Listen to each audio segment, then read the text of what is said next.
Today on Lightning Bugs. I'm not good enough to duel. You get it?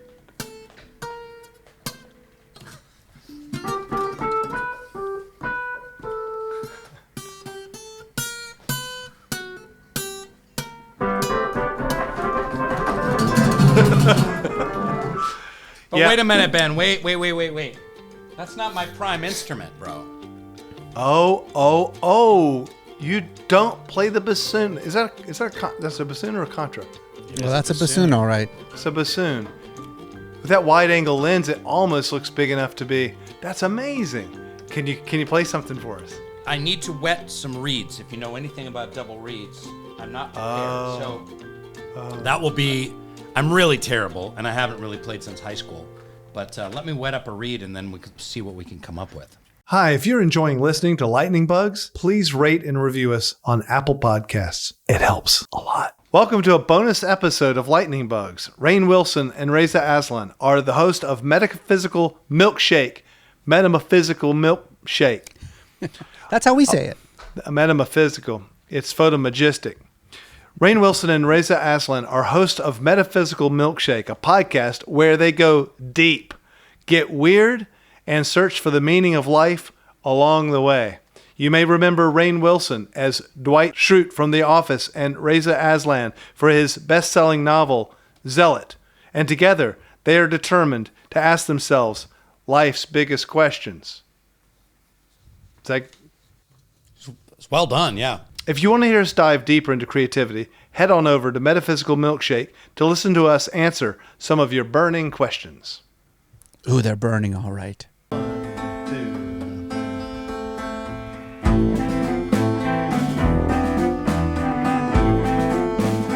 Well, if this is my show, and I'm not sure how prepared I am, but let's just make something. Really, where I wanted to start was, I would like to see if I could get a creative exercise from you both. I assume everyone makes things, that everyone is creative, or we wouldn't be human beings. So for the audience, I like to get what I call the New Week's resolution. This week, I will do the following things every day in the form of an exercise and see if that helps my creative brain. Interesting. I got one. Okay, go ahead. I would say that most people poop every day. Some of us twice a day. On a good day. Some twice a day. Some every other day. There is a regularity to a poop.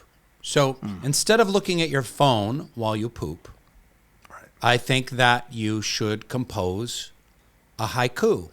Maybe it's a haiku about your poop, but it could really just be a haiku about something that you saw that day. So haiku being 5 syllables, 7 syllables, 5 syllables. So it's just kind of utilizing that precious me time that you're spending defecating, creating something beautiful as you're creating something grotesque. Well, this is very interesting. Pooping is my only alone time because I have 13, 14 kids. I lose track. But you spend it tweeting instead of tweeting. Yeah. And interesting. Twooping, as I like to call it. But yes, I hear you. Instead of twooping, make a haiku.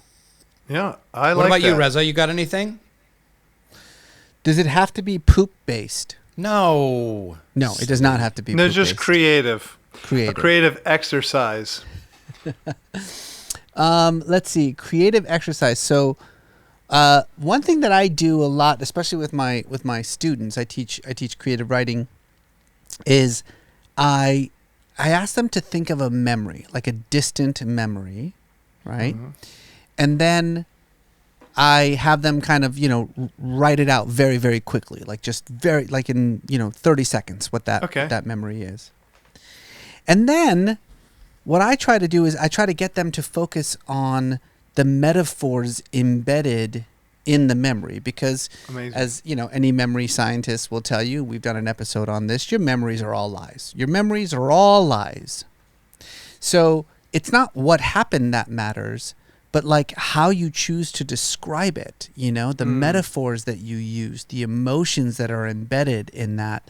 And then I tell them to take those emotions and then to rewrite the memory focused on those emotions.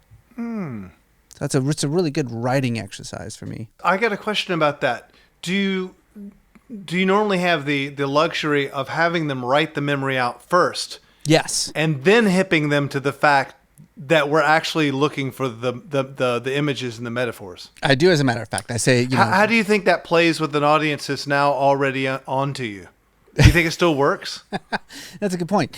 Yeah. So audience, please don't listen to anything that I just said, and just write down your memory. Write down your earliest memory, and then get back to you. Yeah, and find out why you wrote it in the way that you did. Like why? That's very Jungian, isn't it? Kind of looking at the archetypes and symbols, coming up from the subconscious.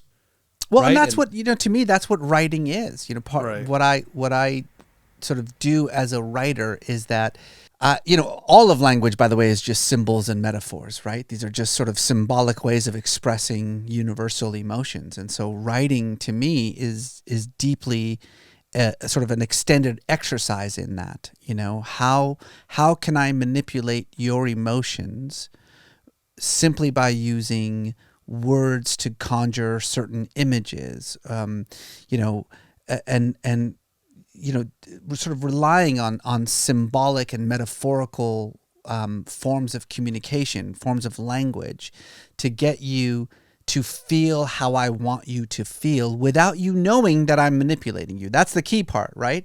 Because the second you see behind the curtain, that's then it. You don't trust You're it. done. Exactly. Yeah, You're like, that's right. You know, you see the Wizard of Oz and it's all over. And it's all over. Exactly. It's a very difficult exercise. How about this? I'm always thinking about how to adjust this in a way that an audience will do. What would this work for you if they wrote down? All it takes is 30 seconds a day. Write them down in your notebook the first 6 days. Then the last day, pick them all up and do this analysis of them so that you're not in the same analytical state when you're trying to create. That's a smart idea. That's a very smart idea. And when I say like unearth the metaphor, you can see it, and you know, like why. Right. So why did you say in that memory that it was dark? Right. Why did you say that it was quiet? Why did you say that you were alone in the back seat while your father drove? Well, where was your mother? Like, these are, again, don't focus on the facts of the memory, because almost certainly those facts are incorrect, right? If you know anything about how memory works, you know that almost certainly those facts are incorrect. But focus on the sort of emotions, the metaphors, the symbols that you were unaware of when you were forced to kind of regurgitate that memory really, really quickly. I think it's a great writing exercise because I think too many, especially in songwriting, there's not a lot of real estate in a song, syllables to write in. If you try to tell someone what happened, that's why folk songs that have like 15 verses and are old folk songs like about stuff, you know, they're really long and they keep telling the story. Yeah. But if you're trying to write something in a 3.5 minute song, you really do have to find the things that are luminous, that are metaphoric, and that make you feel rather than tell you what to think. Yes, I love it. Absolutely. I think those are both great. The poop thing was so strong that it took me a while to not imagine doing the second exercise off the toilet. But I think I know now we're going to do it somewhere else besides the toilet. Or the toilet. You can always optional. do it, you know. Toilet's optional. I love both of those. Thanks for those. Appreciate it. That's awesome. You know, and they said something about making a song. I'm not really that we don't have to do that. But I'm kind of wanting to hear the I kind of want to hear your bassoon. Is the weed ret? The weed is getting ret. It's not quite as wet as I would like, but I'm going to go for it. That's what she said? Wow. That's why I thought you were a Wow. comedian. I'm sorry. Well 'Cause you're done. funny. Well done indeed. A well-placed, that's what she said joke gets me every time. Here's a problem, though. I don't have my strap. Where the...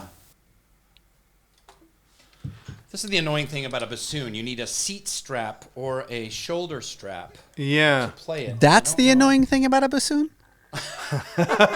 He's on fire. Hey-o!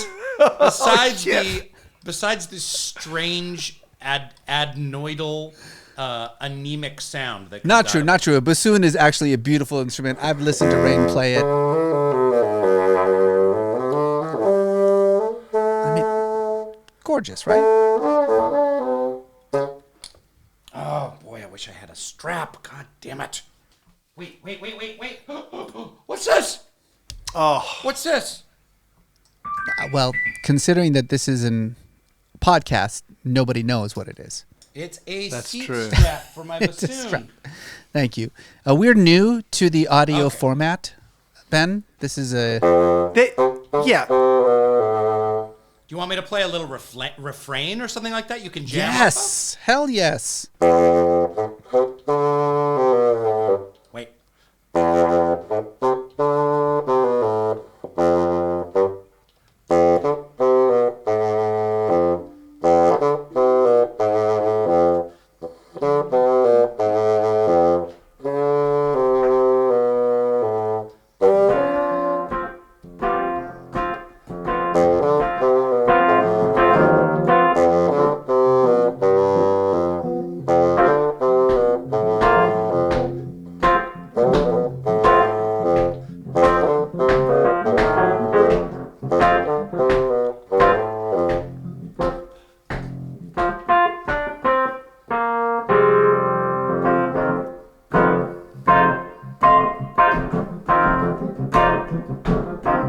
I'll throw something like that on it. Sweet. You sound good on that. You're Keep good going, at that. guys.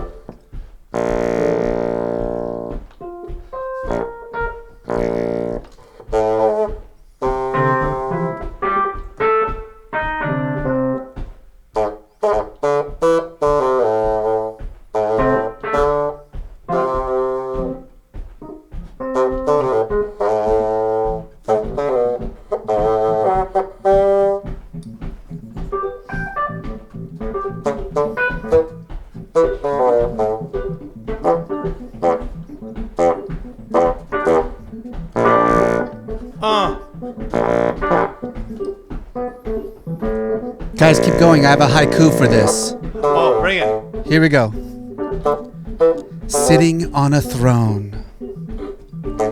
Cold porcelain on my butt. Tinkle, tinkle, splash.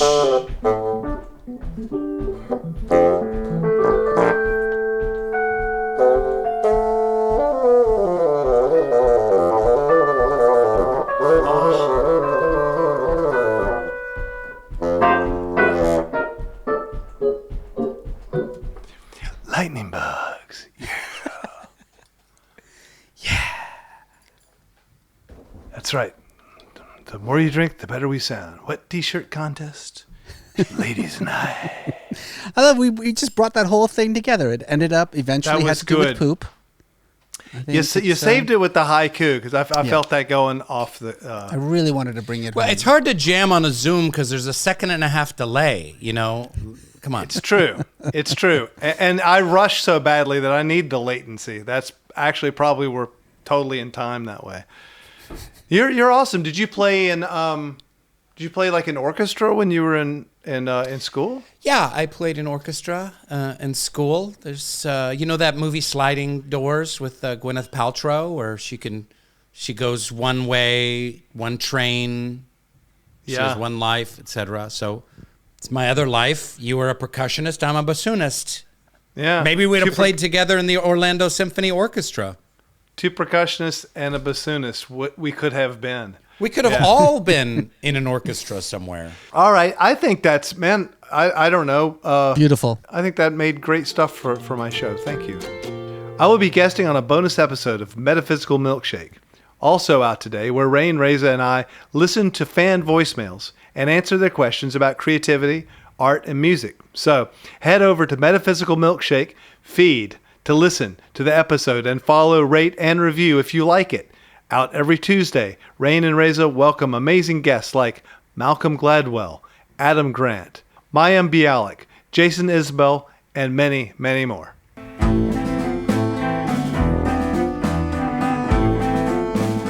Hi, if you're enjoying listening to Lightning Bugs, please rate and review us on Apple Podcasts. It helps a lot. Thank you so much for watching Lightning Bugs on YouTube.